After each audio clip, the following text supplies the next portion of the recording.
Barnoota keenya har'aatiin jecha sagalee irra butaa waliin ilaalla. Jechoota tokko keessatti oggaa barreeffamaan dubbifamaan gosti lama walitti aananii utuu dubbachiiftuun gidduun galiin barreeffamu. Isaan akkasii yeroo dubbifaman dubbifamaan jalqabaa irra butamee isa lammaffaa irratti jabaata. Isaan akkasii irra buta jedhamu. Fakkeenya jechoonni armaan gaditti isin argitan kun hundumti isaanii jechoota sagalee irra butaati. Gidduu jechaa kanatti dubbifamaa gosoota adda addaa lamatu walitti aanee galee jira. Asittis akkasuma dubbifamaa gosa adda addaa lamatu walitti aanee galee jira. Asittis dubbifamaa gosa adda addaa lamatu walitti aanee galee jira jechuudha. Laan dubbifamaa kan biraati, kaanis dubbifamaa kan biraati. Asittis faan dubbifamaa mataa isaa danda'e, naanis akkasuma gosoota adda addaa lamatu walitti aanee galee jira jechuudha. Baa, saa. Isaan kunis dubbifamaa gosa adda addaa lamatu walitti aanee galee jira jechuudha. Sababa kanaatiif jechoonni isin asitti ilaaltan kun jechoota sagalee irra butaa qabanidha. Jechoota sagalee irra butaa akkamiin ijaarra? Fakkeenya kana asitti ilaaluu dandeessu. Akkuma kana dura dubbannee jechi sagalee irra butaa gidduu jechaatti dubbifamaa gosa adda addaa lama qabaan.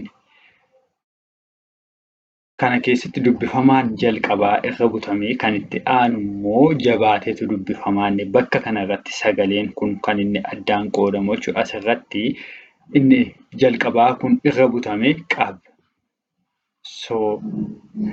Haala kanaatiin warreen hafanis walitti qindeessinee jechoota kana argachaa deemna jechuudha. Qabsoo, qalbii, milkii warreen jedhaman kun haala kanaatiin kan isaanii ijaaraman jechuudha. Sagalee sana keessatti dubbifamaatu addaan ba'a. Dubbifamaan addaan ba'a. Dubbifamaan tokko gamanatti hafa. Dubbifamaan tokko immoo gamanatti sagalee dubbachiiftuu qabatee kan hafu ta'a jechuudha. Haala kanaatiin jecha sagalee irra butaa ijaarraa jechuudha. Jechoota sagalee irra butaa qaban tokko tokkoon isiniitii sagaleessaa, isiniitii dubbisaan isin waliin deema. Boronqii, boronqii, angafa, angafa, aangoo, aangoo, ergaa, ergaa, hirphuu, hirphuu, garbuu, garbuu, sarbaa, sarbaa, gaanfa, gaanfa, harma, harma, jilba, jilba, galgala, galgala, gilgaala, gilgaala, jalqaba, jalqaba, barumsa, barumsa, dilbata, dilbata, sanbata, sanbata, qormaata,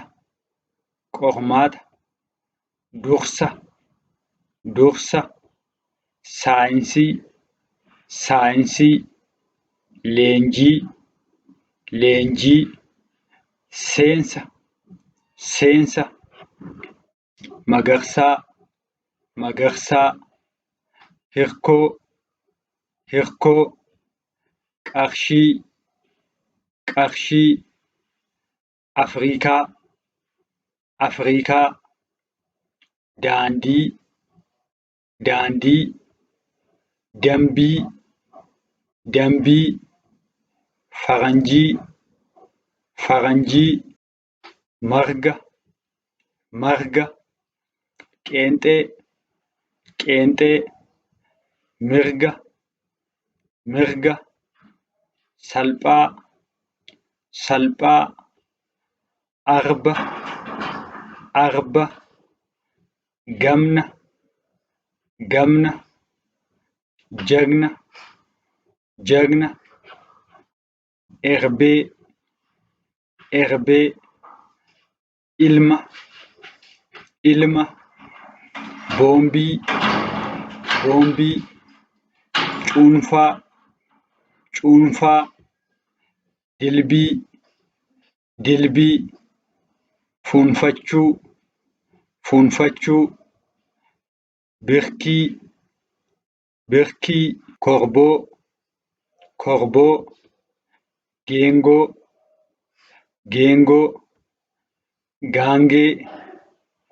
gaangee, gaanfa, rirma, golboo, cuftuu, giingee, gumbii, gunfuraa, tortorsuu, marxoo,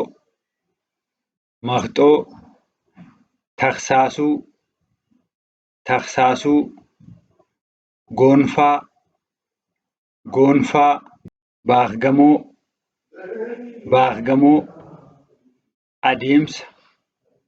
adeemsa, marsaa,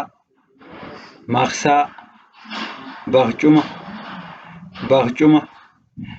ilmoo,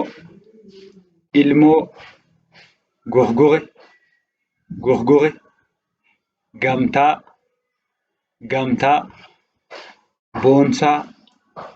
boonsaa, caaltuu,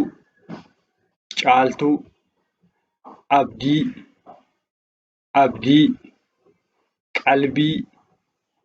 qalbii, waardiyyaa, guduunfaa, gulantaa, jaartii, falmii, waldaa, gorsa, hanga, sirba, darbii, cunqoo, dinqii, sinqii, kolfa, dugda,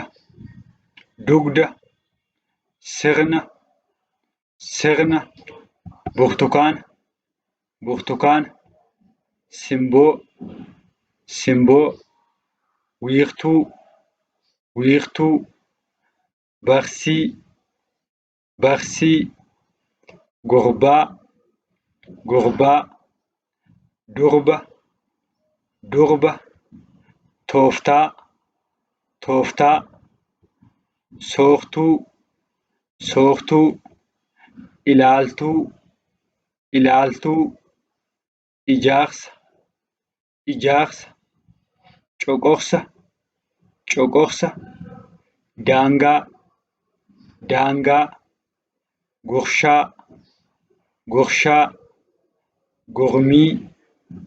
gormii, gartuu, qilxuu, hordaa, golgaa, bultii, maanguddoo, fiilmii, sagantaa, beeksisa, galmee, obsaa, ibsaa, naaf yaada, giiftii, malkaa,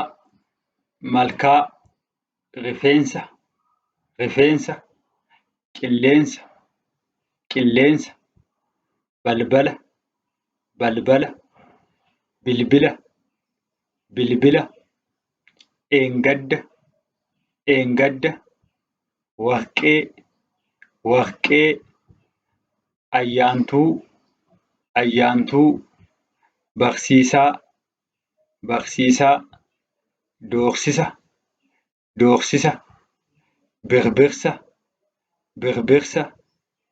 ejersa, bishooftuu, bishooftuu, shaambuu, shaambuu, hunda, hunda, barbaree, barbaree, tarsimoo, tarsimoo, soomba, soomba, lugna, lugna, intala, intala. Barnoota keenya har'aatiin jecha sagalee irra butaa waliin ilaallee jirra. Dandeettiin ilma namaa shaakallii waan dabalaa deemuuf kan dhageessan kana barreeffachuun irra deddeebi'uun shaakalaa. Namoonni karaa onlaayinii barachuuf fedhii qabdan lakkoofsa armaan gaditti argitaniin nuuf bilbilaa. Haala gaariitiin isin barsiisuun abjuu keessan ni dhugoomsina. Torban gaarii.